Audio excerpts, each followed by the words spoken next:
के शरण में आइल छोधानी है। इतना उदास न होखो, सब दुख हरते है। छठ माँ के शरण में आइल छोधानी है। इतना उदास न होखो, सब दुख हरते है।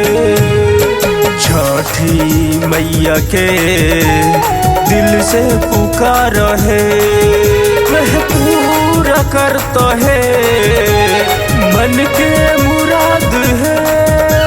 छठी मैया सब बाझिन कहैया,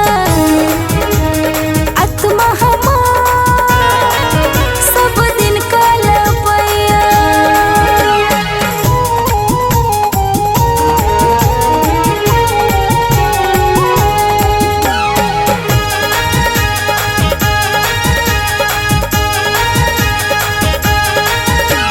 साल भर पे माई आबै छे बेटा के घर है।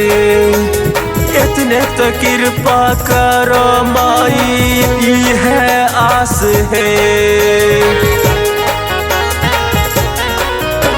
साल भर पे माई आबै छे बेटा के घर है। इतने तो कृपा करो माई, है आस है।